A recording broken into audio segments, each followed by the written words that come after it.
Okay, we are live. The only problem is that I think that there's going to be a bit of an echo when when Um, when when we hear you. well, let's So, test it then. Well, actually, how do we test it? huh? Can you I don't can't have a feed, do you? because it's taking it. Oh boy, it's so long to explain. It literally can't. No, you can't. I promise you can't. Yeah. Yo, Faisal, try Yeah. this, yeah? You see it on Zoom. On Zoom, you see on the bottom left, you've got mute, yeah? Yeah. So click the arrow and then select the speaker. So the speakers need to be your earphones. No, no. Basically the reason it's not going to work like that is because the thing is, if you give me a second, I just don't know how volume works on this computer. Don't worry, bro. Let me use this one. On Zoom, you see on the bottom left, you've got mute, Oh, yeah? there's no echo. There's no echo. Alhamdulillah. Okay, Basically, I mean, what it is yeah. because you're in Dubai. Oh, Hmm. was I not meant to say that? No, We're that's fine. live.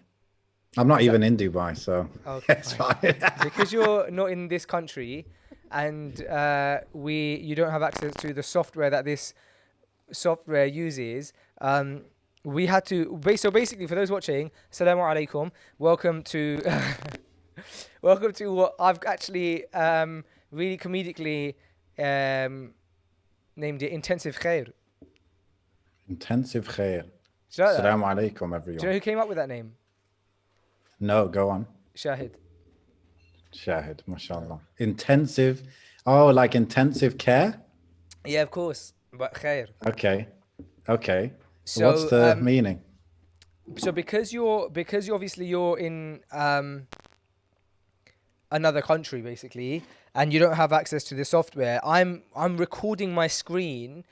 It's a really weird way of doing this live stream. Basically, guys, I'm recording my screen, and then my screen's recording. My software on my screen is recording a Zoom conversation between me and Ameen. So it's a really, really, even though in the output it looks, hopefully, inshallah, it looks great. What's happening behind the scenes is real disaster. So that's happening. But if it's Assalamu working, alaikum. it's working. Yeah, but I'm Alhamdulillah. scared to touch anything. And for some reason, my camera on autofocus is just constantly taking me out of focus. Right, let's get started on this bad boy. Ameen, Jazakallah khair. This isn't freshly yeah. grounded, so I don't have to be like all hosty with it, to be fair. Okay. So Are tell you- me, why are we doing a live stream? What's the idea behind it? So basically, obviously you and I had a chat, on Freshly Grounded a few episodes ago, and it was a really enjoyable conversation, and I thought it'd be nice to have that conversation again, but it would be weird to have that conversation on Freshly Grounded because you was just a guest. You don't get that honor Okay. that soon after just having it. Only Sunnah Okay. Remedies gets that. Okay. So I thought, why don't we do it on my channel and give me some views, you know? Okay. Yeah. And Inshallah. I just wanted to chat with you, man. And there's a few things I want to speak to you about. Okay. Well, actually, I just enjoyed speaking to you. Really, I think we had a similar kind of frame of mind. Congratulations. And why not chop it up one more time? You know. Okay. This one's Good for the stuff. road. And this one could be a bit more relaxed because it's not freshly grounded. You know. Yeah. I'm relaxed, First bro. of all, how are you doing? Alhamdulillah, bro. Jazakallah khairan for having me on. It's good to. I don't know if your audience here is different to the one on Freshly Grounded. Maybe it's similar people, but just a slightly smaller. Or the better way to say that is more intimate crowd. Yeah. It's more into a crowd. Yeah. Yeah. So, yeah, bro. Jazakallah khairan. I'm good, bro. Like you said, I'm in the UAE. I said I'm not in Dubai because I'm not in Dubai. I'm in another city. But yeah, for you guys in the UK, Dubai is UAE, isn't it? So Yeah, UAE is Dubai and Dubai is UAE for us. Yeah. How are you, bro? What's the I'm latest? good, bro. I'm just still trying to make sure that everything's working fine. So apparently, someone's audio is crackling. Yeah, bro. Jazakallah khairan. Yeah, I'm our good, bro. audience It's yours, bro. is not being I generous heard enough that to myself. I said I'm not. Is it my audio? Yeah, I think it's when you get to a certain volume, it seems to crackle. Oh, as in Oh, see, I don't understand what you're saying, which means I'm gonna Dubai fix because myself. I'm not in Dubai. I'm in another city. But yeah, for you guys in the UK, Dubai is UAE, isn't it? So Yeah, UAE is Dubai and alhamdulillah. Dubai is UAE for us. Yeah. That sounds fine to Yeah. me. How are you, bro? What's the I'm good, bro. I'm latest? just still trying to make sure that everything's working fine. So apparently, I know what that issue. I Yeah, know bro, that just issue, like, bro. Yeah. I'm Our good, bro. audience, that's a XLR issue, which I don't have the capacity to fix, um, as we speak. But what I'm gonna do is I'm gonna get it fixed, bro. Don't worry. I'm gonna need Kareem's help. Sorry, Kareem. I know everything's going a bit off key, but I need an XLR cable, another XLR cable. If you could just take one out of one of the mics in the, yeah, just take it out of one of the mics in the podcast thing. Thank you, bro. I mean, Who's Kareem? while I'm fixing my audio, why don't you have a chat with me? Why don't you talk to me? What we're talking about today is I want to talk to you about worrying and stress. I am a person who worries and stresses a lot, bro, too much. And Okay. so I wanted to know first of all how you deal with worry and stress, if it's something that you even go through. Interesting. When you said you wanted to talk about it, I thought I didn't know if I was the right person because I think I'm a very calm person. That's perfect. Well, that means that maybe it comes natural to me rather than I have the actual method of dealing with it, right? However, it's a bit weird, bro, because I am calm, which means I don't get riled up. I don't really tend to get angry, but I am an anxious person, right? So for some reason, they're not opposites. You can have both, right? So the fact that I'm anxious, maybe I can kind of help. And I've actually had times when, for example, I did a PGCE, which is, teacher training in the UK. And that was 1 year of my life where every day going into school, I was dealing with a lot of anxiety. I didn't have any label in my head that I'm anxious, mental health. It was none of that. It was just like, for some reason, this gives me butterflies in my chest. But I just kept doing it every day. And to be honest, it got slightly easier, but it never fully went away. So I do have that side of me, definitely. And I think because of that, I choose to live a certain lifestyle, which helps me deal with it rather than putting myself in situations where it's going to like trigger more anxiety.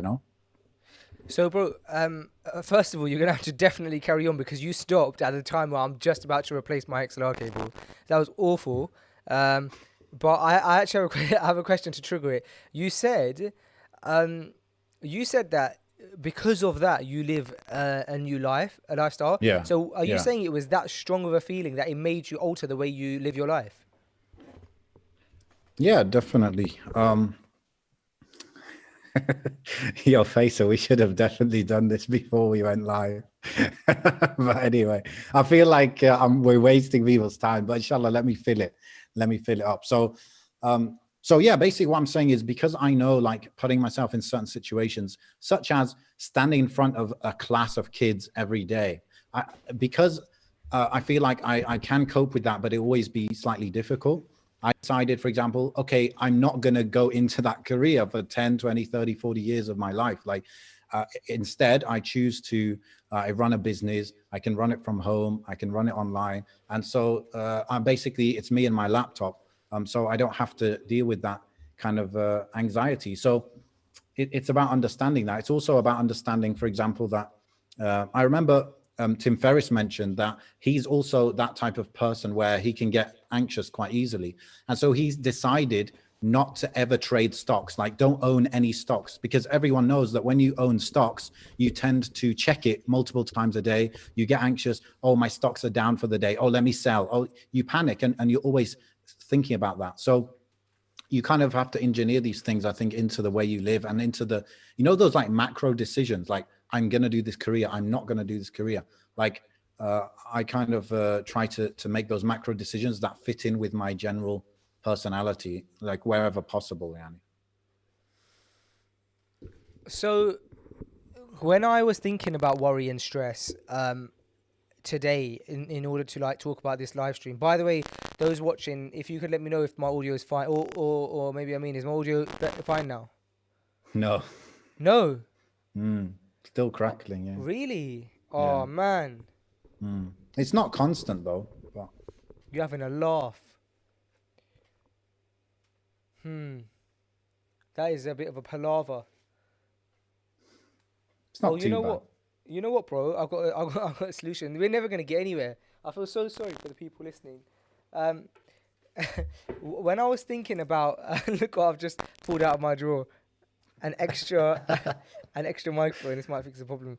Um, listen, when I was speaking to people Mm, about, or when I was thinking about this idea of anxiety, of worry and stress for today's mm, stream, mm. I thought about it separately to anxiety. I wasn't necessarily thinking about anxiety. I was Sure. basically thinking about how to deal with like stressful situations and when you get really Mm, worried, but not to the point, mm, because I would deem anxiety, and when I go for anxiety, as a long term, like something where I'm feeling uncomfortable for hours on end, or days on end at least. mm. Whereas stress and worry, I see is like I have so many tasks on my head and I don't know how to deal with them right now. Oh, got it. And so Right. Yeah, that's what got I it. was kind of thinking in mind. Mm, And because you yourself run a business, and I've seen your schedule, your calendar briefly, and it's shown me that you are the type of person that you do try and organize your day and stuff. So does things like having a calendar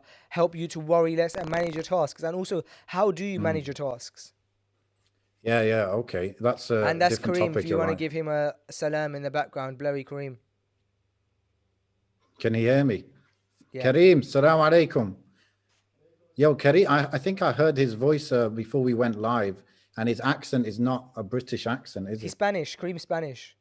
Oh, hola. ¿Cómo estás? Can't hear you anymore. Oh, yeah, man. Um, So, do you use your calendar and stuff? Do yeah, you yeah. use that Mm. as a way to make sure that you don't stress and worry? Oh, yeah, definitely, definitely, bro. So, what I kind of do is I use Trello. You know Trello, the software? Yes. So what I do is I have a few different lists. One of the lists will be to do this week. So everything I want to get done this week, I'll list it there. And then every day, the night before, I will drag over the things I want to do the next day. And usually, again, this is something to help with stress. Maybe is I put in what is realistic to achieve in one day, and I also assume that I'm not going to be working 8 hours of pure focus. Like that's not very possible for most people. So I assume I'm going to work like 5 or 6 hours. And then I think, okay, what can I achieve in 5 or 6 hours?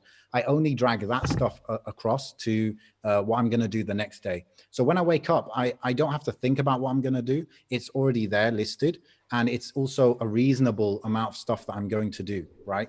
So that's one thing I do. And that's kind of how I don't, maybe also what helps with stress and being like kind of aware, productive, I suppose, is that I don't do things by times. So I don't say, okay, 9 till 10, I'm going to do this. 10 till 12, I'm going to do. I don't do none of that because it's so difficult to stick to that, and that might stress you out more, isn't it? So what I do instead, I say, I'm working generally these hours. Let's say 9 to 5, and I've got to do these 4 tasks in that time, and boom, and it's like free. It's more free flowing. I can fit it in the time the way it works, and some tasks might take longer than I expected, etc.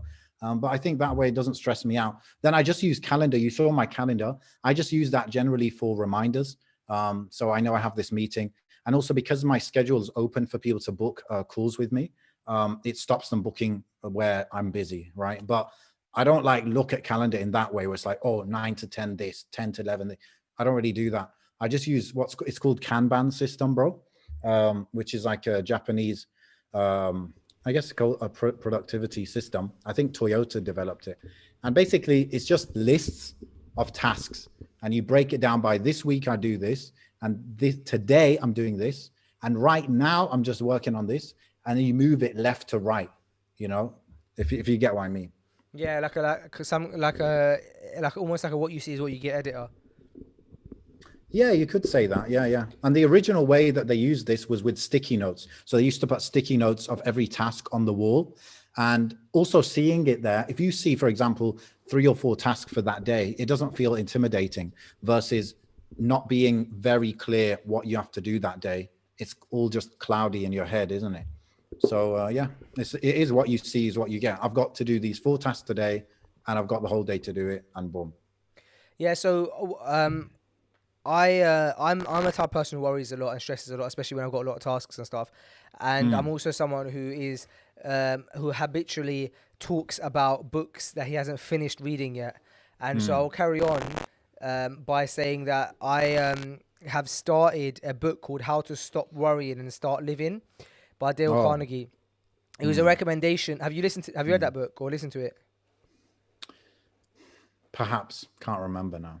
So this book by Dale Carnegie was written in like 1942, and so Yeah. I was listening to the book How to Win Friends and Influence People by Yeah. the same author, and Yeah. one of my YouTube subscribers actually mentioned it to me on YouTube,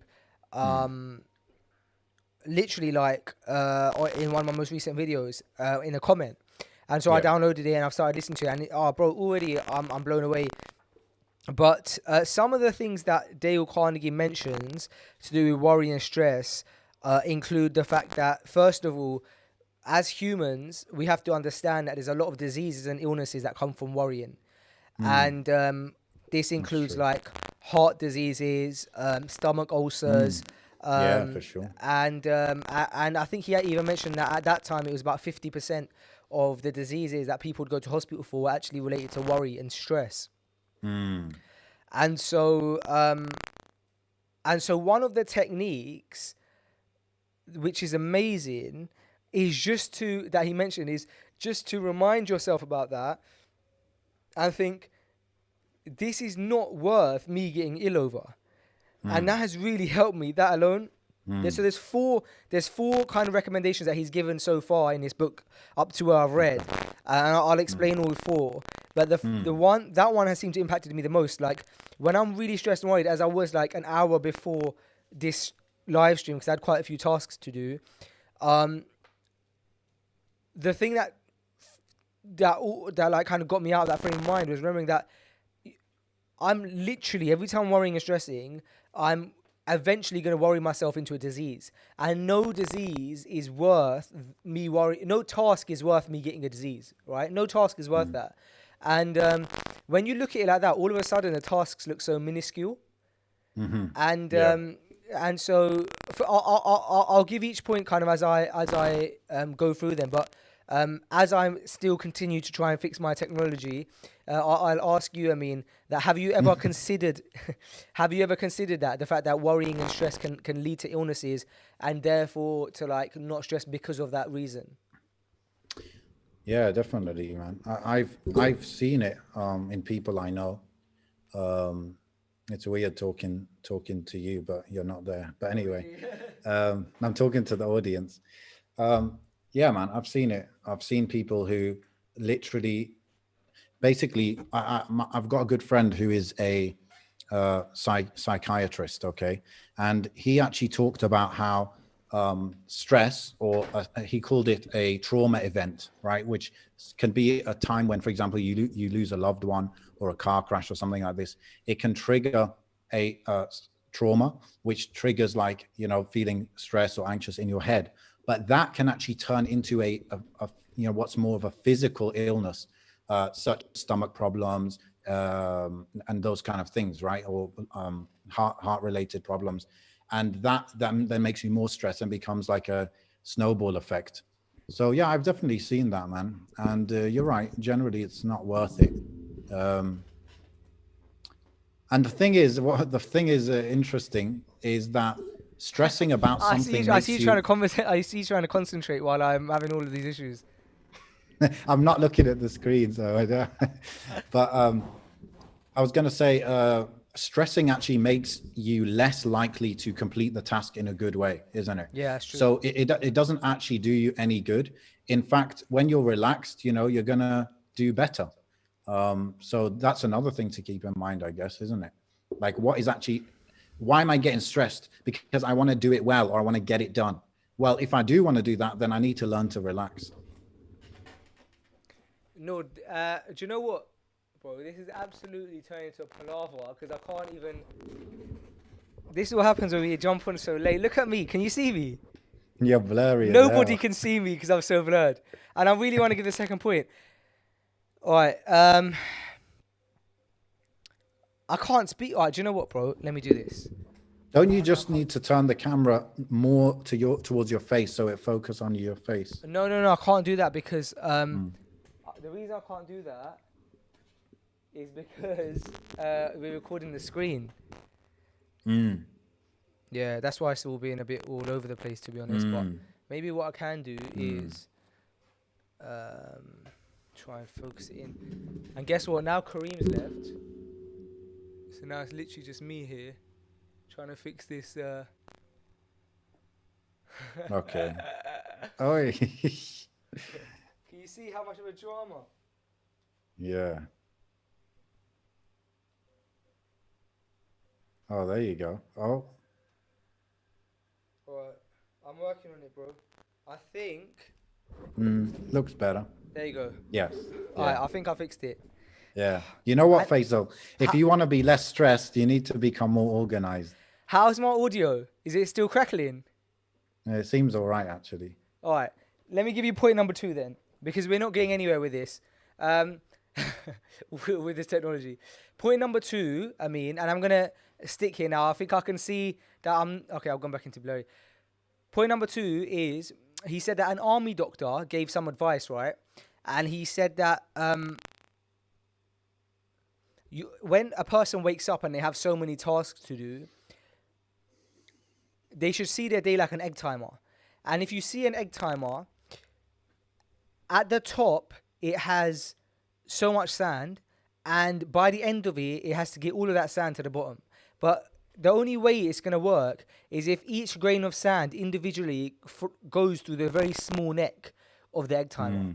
And he says that's how we should see our day and our task. So our task being the sand, in that only one task at a time are we going to be able to get our tasks done like an egg timer.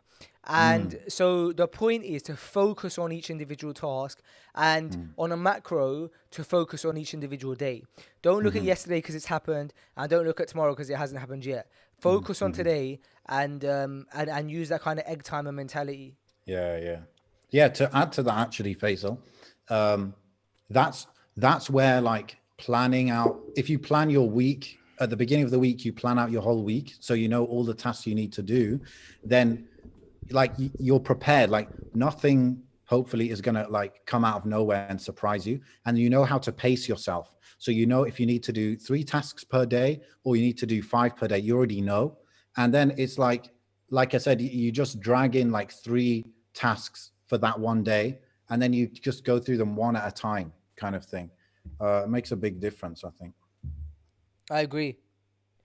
I think it's hard though, bro, because when you know that you've got so much to do in a day, it's hard to say, okay, let me just focus on this. Let me just focus on this one task.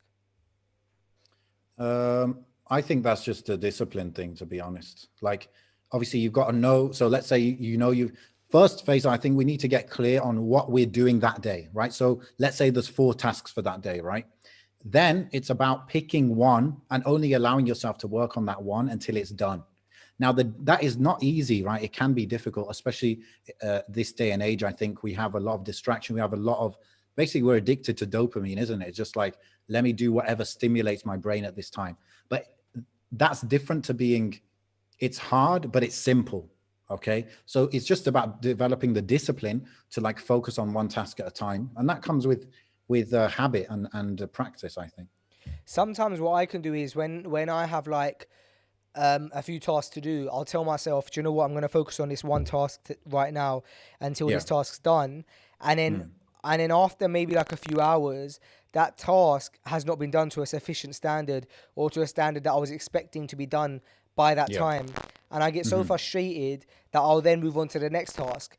But then the issue is I've done, but then I'm not going to have enough time now for the next task, right? And I'm stressed because I never done the first task, right? So now the problem is I've finished my day with 2 incomplete tasks. Whereas at least if I got the first one done, then at least I have 1 complete task done that day. But now because I'm so frustrated that I'm not getting both done, I end up doing both to a substandard degree, and therefore none of them are really being completed. And I don't know if that's something that a lot of people go through. I'll be intrigued to know in the comments if people go through that. But Faisal, let me ask you something here. Do you tend to do similar tasks again and again, or you often doing brand new things you never done before? I suppose I find myself doing the same task. Well, Yeah. yeah, I suppose I find myself doing the same tasks. Yeah. Yeah. Most people are like that, right? So I think what could help you in that case is like, um, do you plan your week in terms of writing every task down that you're expecting to do that week? I plan my days, not my weeks. My weeks are Okay. planned on like a vague, like in my mind kind of thing. Like I know on Mm. certain days I'm scheduled to do certain things, but Yeah. the night before the day, I schedule each individual task. So I'm ticking tasks off, and Yeah. I found that ticking tasks off has changed my life, man. Just that physical like action of ticking off a task is Yes. so powerful. Yes, yeah, yeah. So I would recommend you plan the week out, and not in vague thing, but in writing or software, whatever you want to use. Um, and then when you're planning, so the day before, instead of thinking, just taking from your head what you're going to do the next day, you're going to plan your day from that list of things you want to do that week, right? And then when you do that, you're going to be thinking, what can I realistically accomplish in the next day, right? And when you do that thought exercise again and again, you get better at understanding how long it realistically takes to do the task, isn't it? Like, and you're doing the similar task again and again. So you're like, okay, editing, whatever, a podcast. I don't know if you edit your own podcast, but let's say editing your own podcast uh, takes me generally 4 hours.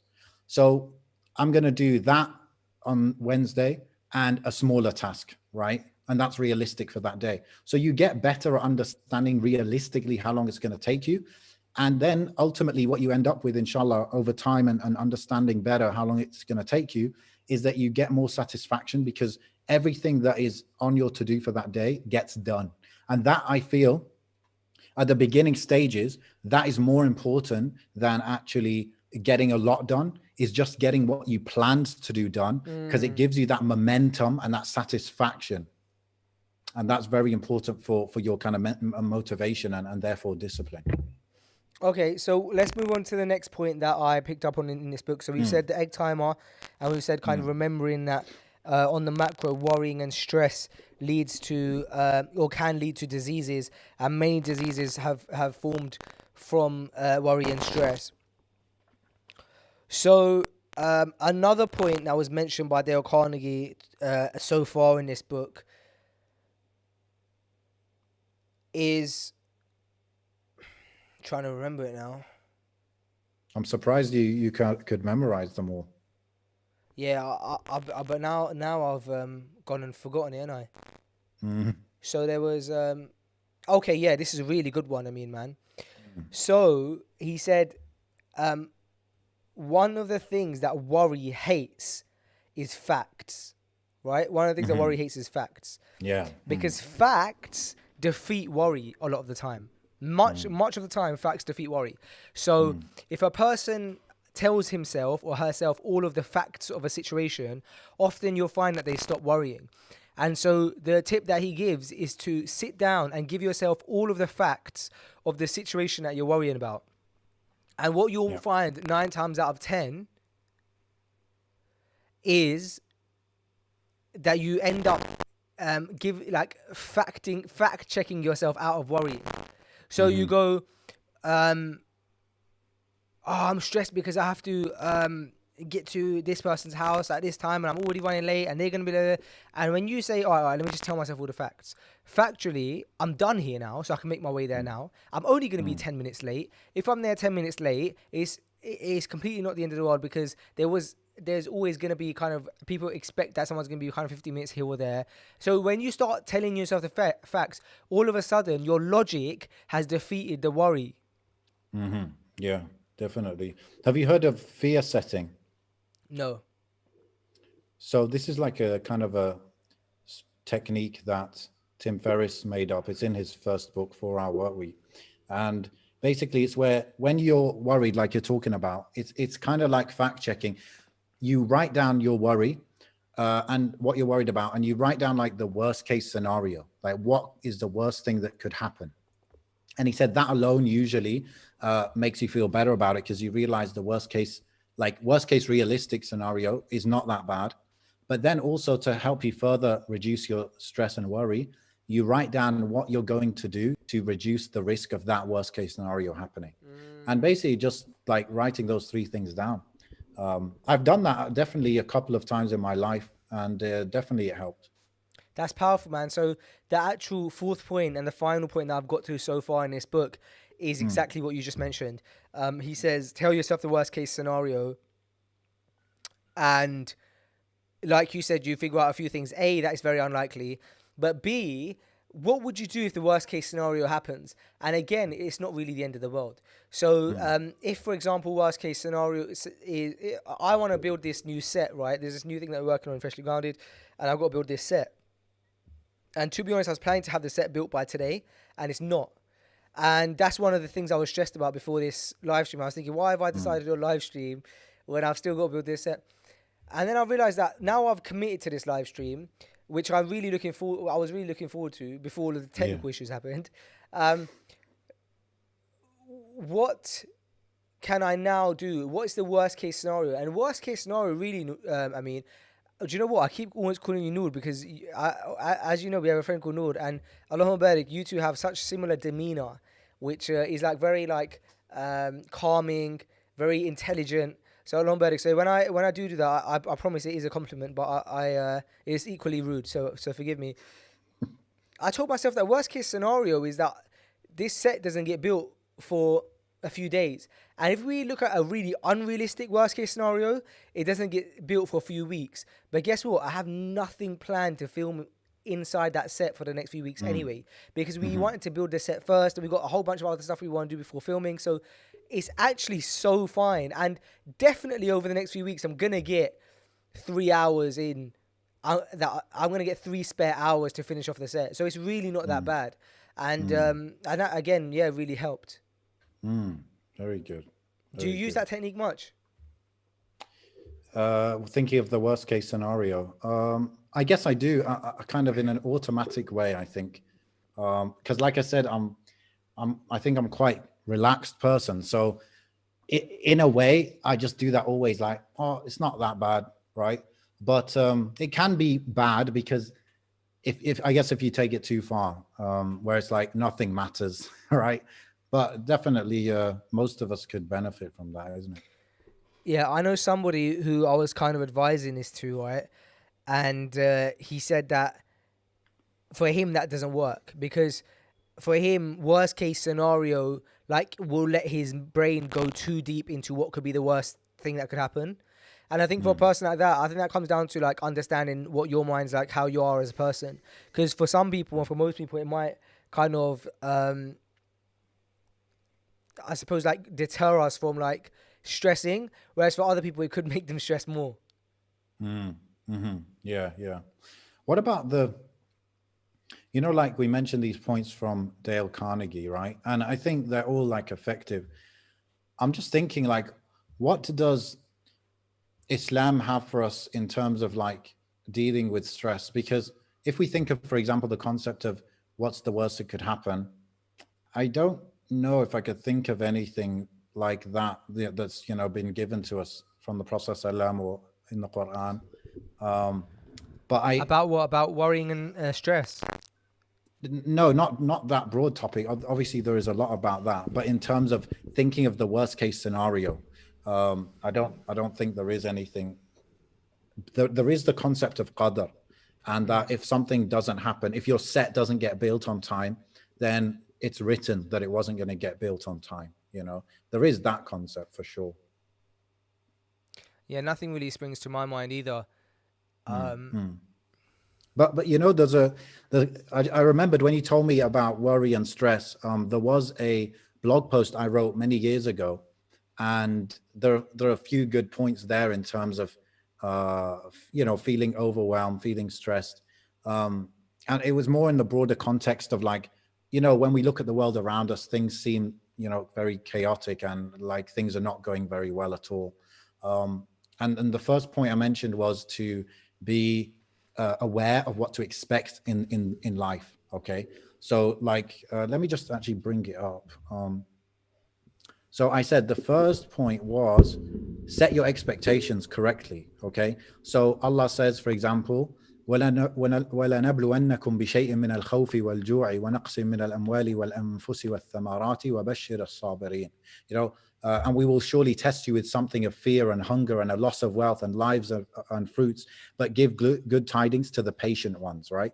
So Allah is setting us up for the correct expectations from life.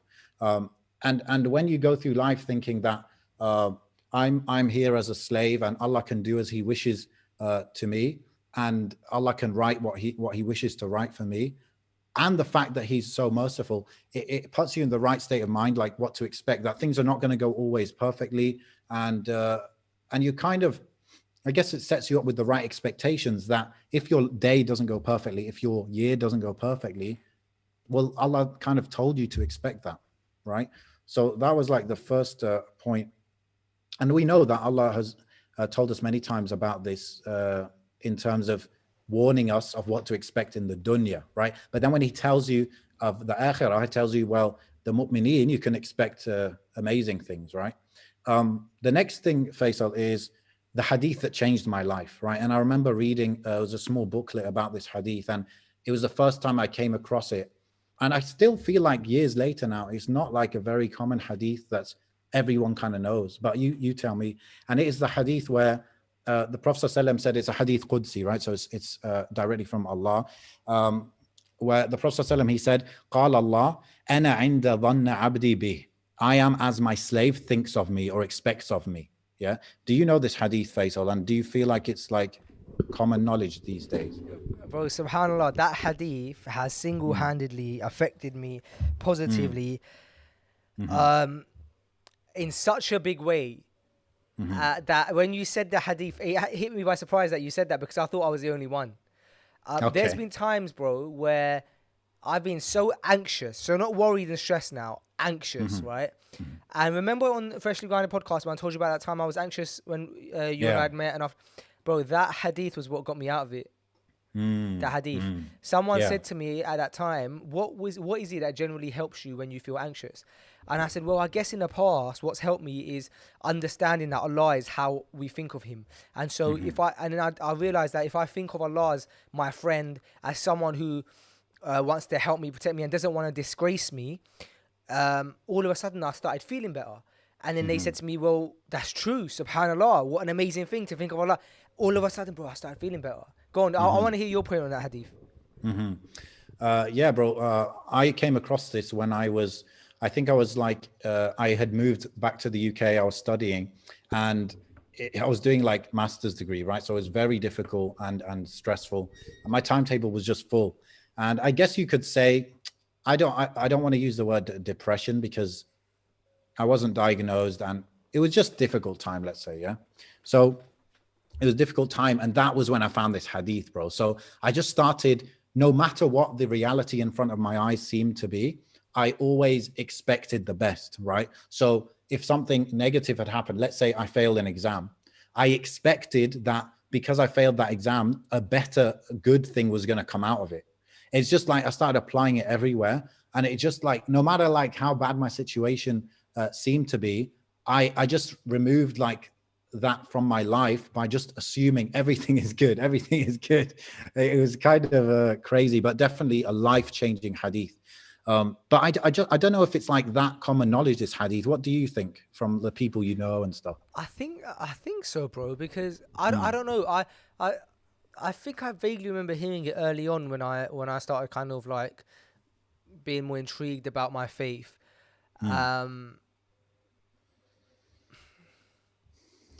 So yeah, perhaps, but I think we don't ponder on it enough because of the if you think about like the levels of that hadith and understanding it, and then how that can change your mindset. It's so amazing that Allah, and then when you think about the fact that it's hadith Qudsi, like the fact that Allah chose for that hadith to come from Him.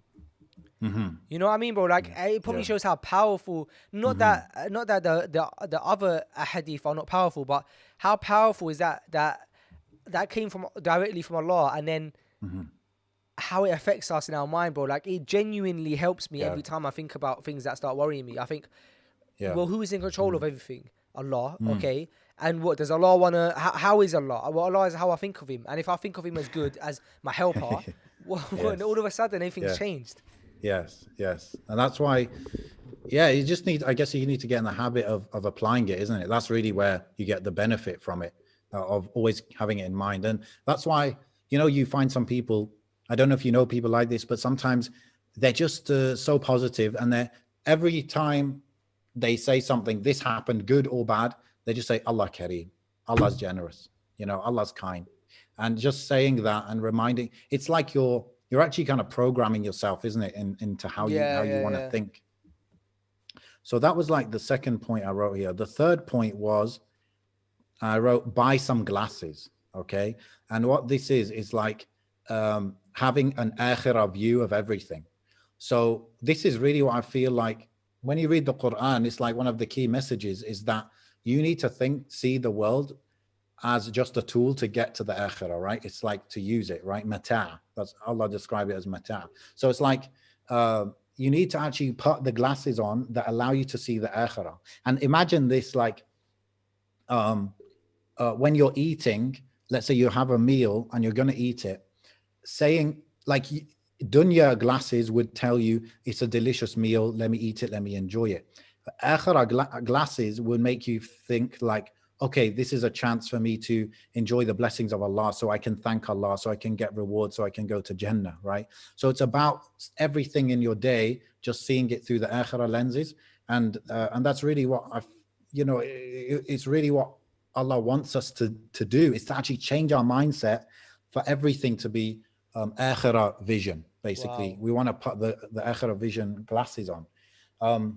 And in this paragraph as well, I added this point. I don't know why I added this, because I haven't read the blog post for ages, but this is one of my favorite ayat, Faisal, right? So I'll share this with you.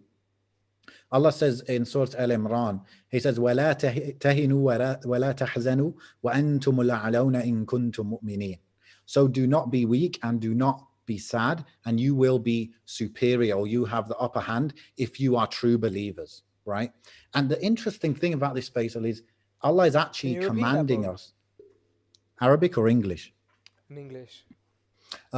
So do not be weak and do not be sad, and you will have the upper hand, you'll be superior if you are true believers. Wow. Okay. Now the interesting thing, Faisal, is that I've not heard like that, bro. Well, That's you would hit me have like when a you ton of read bricks. it, innit? You would have heard it in Al Imran, innit, when you're reading it. But I guess I know, but I've not heard it in English. Yeah. Okay. Right. Yeah. Yeah. And actually, this ayah comes from, I think, probably what's my favorite page in the Quran. There's so many of my favorite ayat are like on that one page, and I feel like it's the page of mindset stuff, how to change the way you're thinking, so much, right? So definitely check it out, anyone watching, or and yourself, Faisal. So yes, Allah is, in Usul al-Fiqh, they say that when Allah uses the the command, or the, what do they call it in language, like the assertive tense, which is the fi'l amr. Yes, amr, exactly. So when Allah is commanding something, you understand that as it is obligatory, right? The default is that it's obligatory. So Allah is telling us, وَلَا تَهِنُوا, do not be weak. How can Allah be telling us don't be weak? Surely being weak is something that we can't help, right? Like, we're just weak in this scenario. But no, like, if you think deeper, Allah wouldn't command you to do something you can't do, which means the fact He's telling you don't be weak, it means we can choose to not be weak, which means don't be weak in your mind, isn't it? Don't be weak in your mind. When you're strong in your mind, then Allah is saying, وَأَنْتُمُ الْأَعْلَوْنَ إِن كُنْتُم مُؤْمِنِينَ. You will have the upper hand if you're true believers. Wow. So if you're a true believer, then you will be strong mentally, and then you won't be able to be weak. Man, that's powerful, man. That's powerful. Man. Because it's so powerful, because it's like if we choose to shake ourselves and say, look, be strong in your mind, it's like we've got the aid of Allah, like the fact that the prerequisite should be that we're believers, right? Because obviously Exactly. it's saying, it's saying that be strong in your mind. Don't be sad. Mm. And if you're true believers, right? But Yes, like as a exactly. prerequisite, inshallah, Exactly. we believe, and Exactly. and so it's like all we have to do now is have that intention to make our mind strong, and to try not to be sad. And then Hmm. all of a sudden we've Hmm. got this like barakah with us that will like help us get through Mm. the situation. Yeah, exactly, bro. And Wow. exactly, Allah gives you the way to not be weak in the same ayah, isn't it? When He says, "Be mu'mineen," and uh, I could be wrong on this, but what I remember is that mu'min and Muslim is not the same, right? Right. Mu'min is a higher level. It's like true believer, right? Um, so, so you have to be a true believer, which is a level above just being a Muslim, and then you won't be weak. And you can understand clearly, isn't it, that when you think like a Muslim, and this is what I feel like so much of what Allah has given us in terms of guidance is Allah wants us to think like a Muslim and have a mindset of a Muslim in terms of how you see the world and how you see events happening in your life and in the world and in your family's lives. Is that you always view it through the lens that Allah gave you, isn't it? And when you have like yaqeen, for example, yaqeen, certainty, like this, like a condition of the shahada, right? So everyone who's a Muslim should have yaqeen, have certainty in those truths. And when you actually have the pure certainty, you just become strong, isn't it? Like you're just strong. You're just like, okay, this is written, that's not written. I don't have to stress because Allah's my protecting friend. Allah is al wali.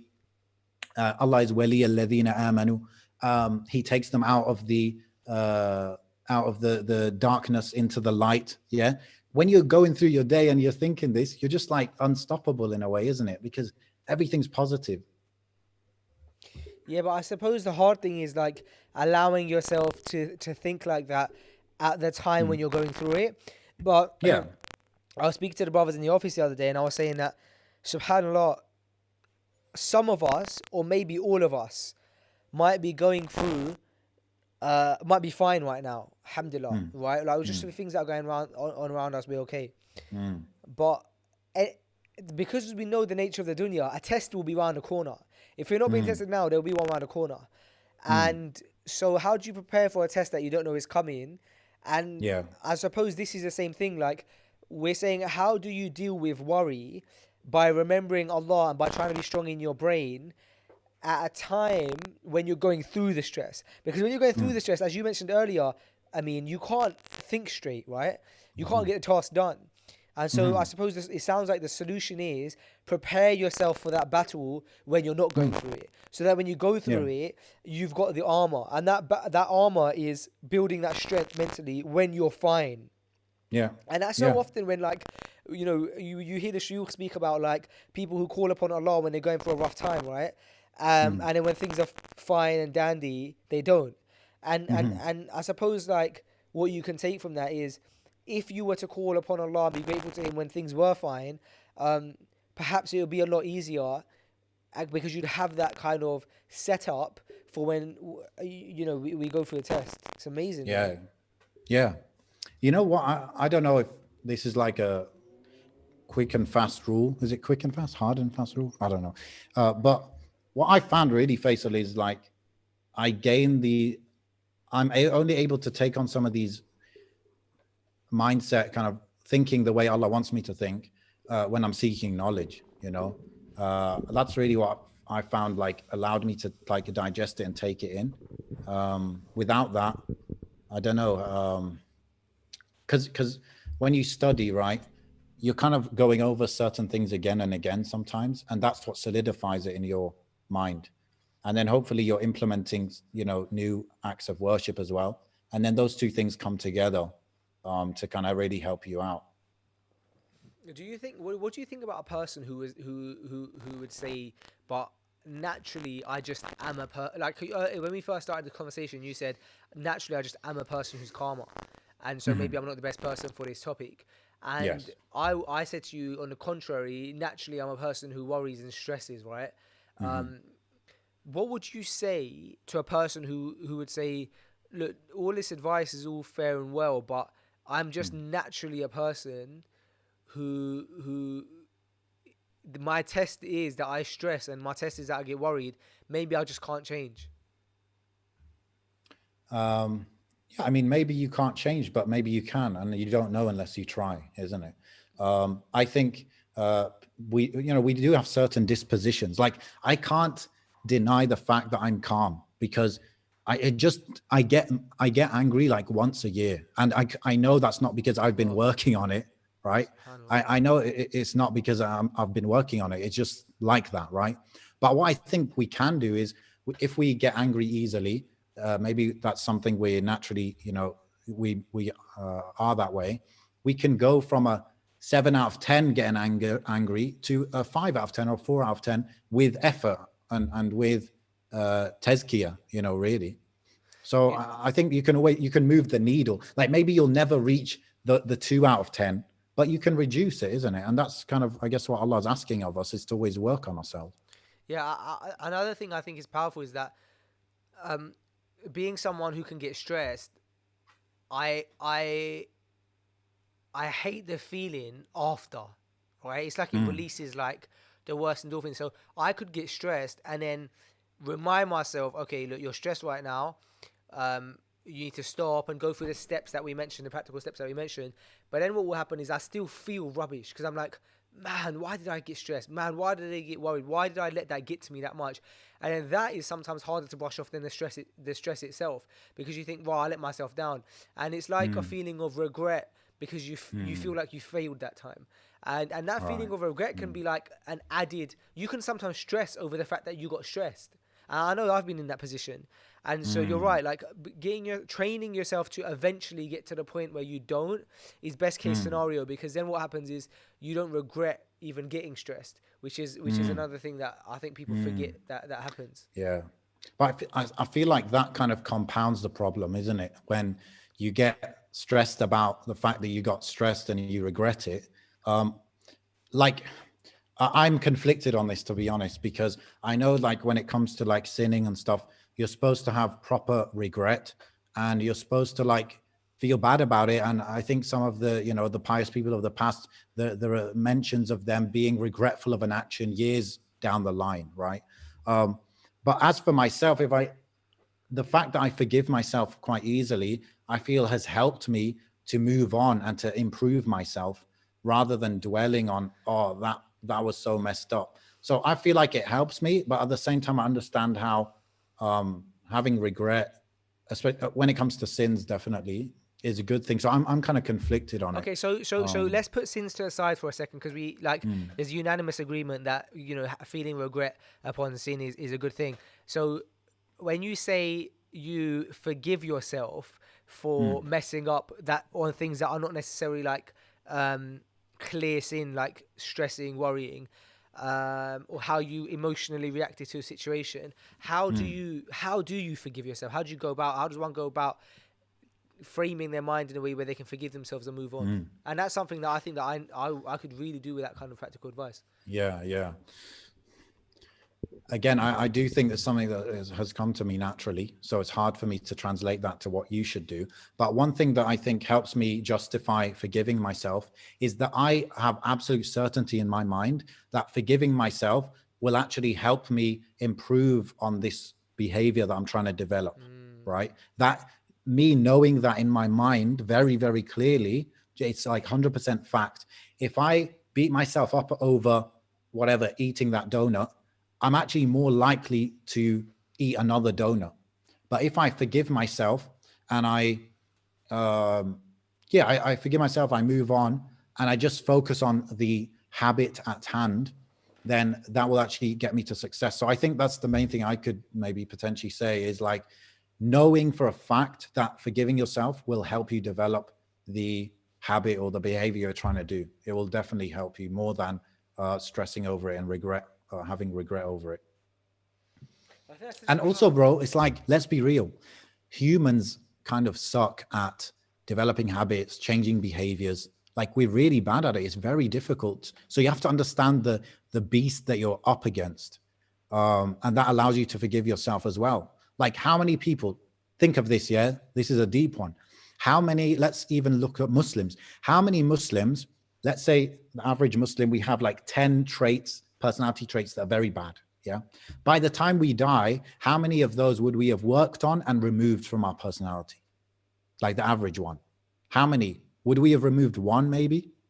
Right? It's very rare that we like, I firstly identify personality flaws and then like actively work on them and then get rid of them completely and then move on to the next one.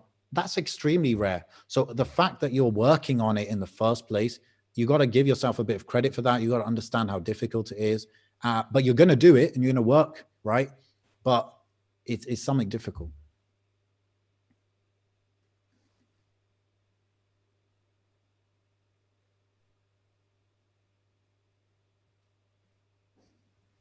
Yeah.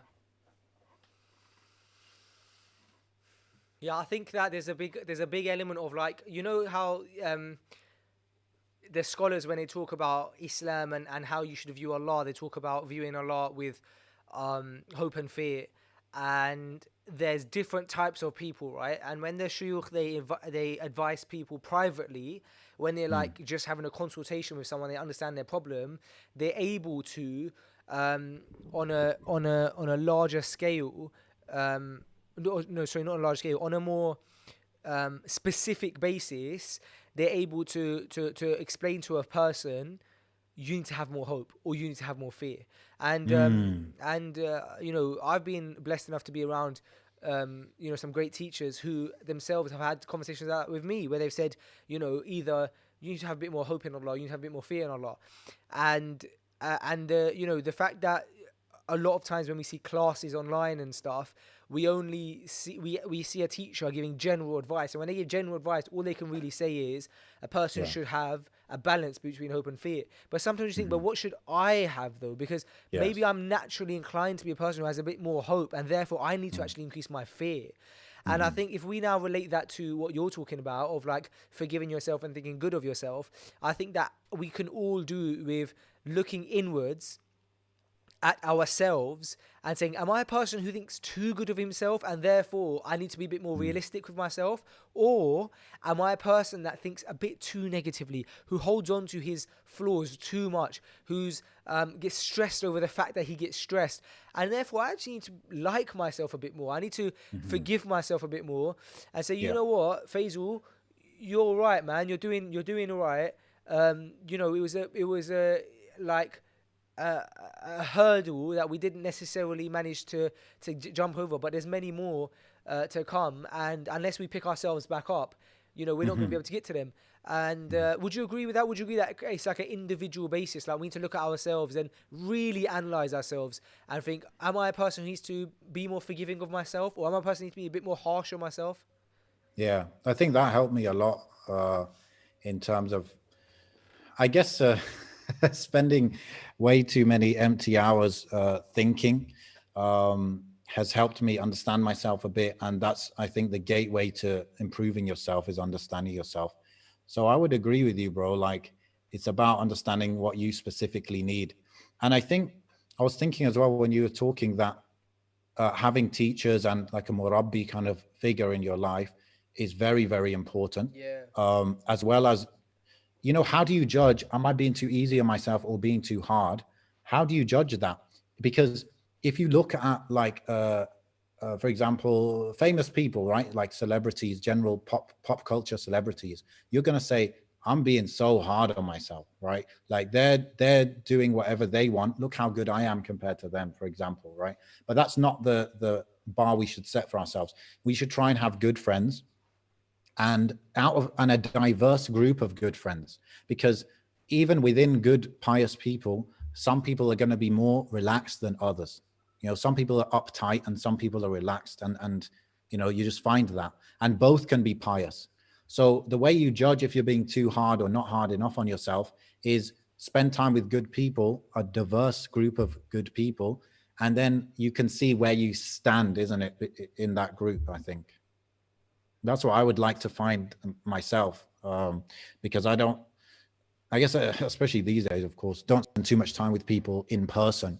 I'm always just getting on a call to talk with someone for a specific reason rather than just in people's company, you know what I mean? And I think that I would definitely benefit from that. And like you said, having a murabbi to talk to me about my specific issues and, you know, putting me in line, etc. It's something I really am looking for kind of actively, you know, because I understand how powerful it is. Man, I think that this has been one of my favorite live streams, man. As much as we had all them issues at the beginning, and my camera's been going in and out of focus throughout the entire time. Inshallah, well, next time we'll be a bit more prepped for it. But Inshallah. man, it's been so powerful, man, just to kind of like have that chat and look at things from a different perspective. One thing that I can outrightly say that I've never considered is this element that you have been practicing for a long time, which is like self-forgiveness. And I don't want to say that sounds like a very like self-indulgent thing for me to say, like, oh, I don't forgive myself. But it's not that I don't forgive myself, but I've never even thought of myself in that manner. I've never thought I am a person that I have to have a relationship with. Right, I just am me, but I do have to have some sort of relationship with my brain, a relationship with my heart, and understand when and where I should react to things, even that I do. Because if somebody else got stressed at me, I would have advice for them. I'd say, bro, stop stressing, things are gonna be all right. But when I get stressed at me, I don't give myself that same advice, because I suppose I've never seen myself as a person to advise myself. So bro, jazakallahu khairan for that. I really appreciate you joining me on the live, bro, and maybe we can do it more regularly if the people enjoy it. I don't want this to become a Mind Heist V2 though, so because I love and respect Muhammad so much, and inshallah we can get Muhammad on here soon as well. Maybe he'll be the next person who's on my newly titled intensive Khayr live streams. Inshallah. But I'm looking forward to, inshallah, maybe one day being invited on Mind Heist. Inshallah, very soon. So is this the first episode, bro? Yeah, man. I just really wanted to do it. Oh, okay. Yeah. Because you did a few lives recently, but that's not part of this series. No, but it's probably going to go on the same playlist, probably. I haven't really decided. I haven't really figured it out. I just kind of last minute decided. I scheduled it like an hour ago, so I think there's a few things I need to do. There's a few things I need to do on my end in terms of like fixing my visuals and audio and stuff, but it's no issue. I've got all of the equipment. It's just a case of framing things right. And the thing is, if I put my camera over here, it would have probably stayed in focus the whole time because it would have been on my face. The problem with that is that it would have been blocked by my monitors and stuff. But anyway, jazakallah khair, bro. I really, really appreciate it. And I'm really looking forward to, inshallah, meeting you again in person very, very soon. In the meantime, bro, stay safe, stay well. And may Allah bless you, man. Bless you and your family. Jazakallah khairan. Same to you, bro. Thanks for inviting me on. Thanks for picking me for the first episode. And I feel like I've been a bit formal here, bro. So when you come on Mind Heist, inshallah, that's where I don't know. I'm more in a casual mode over there. So inshallah, I won't be so preachy. I hope I wasn't preachy. No. You wasn't preachy at all. I actually really, really enjoyed it, bro. I really enjoyed it. I actually would love to jump on this more regularly with yourself. So we'll figure it out. We'll speak about it off camera and we'll figure out logistics and stuff. But like I said, if people enjoyed it and they want to see more with Ameen on this channel, then please do comment below because I really, really do take the advice and feedback from the people who comment seriously. I know I don't get a chance to respond to all of it, but I do. I'm actually, as you guys just heard, reading a book right now just because of one YouTube comment that was advised to me. So jazakallah khair. All right, thanks so much, guys. We will see you inshallah soon. I haven't got another video planned, but I'll shoot one soon inshallah. I'm looking forward to it, and we'll see you soon. Assalamu alaikum wa rahmatullahi wa barakatuh. Assalamu alaikum wa rahmatullahi wa barakatuh.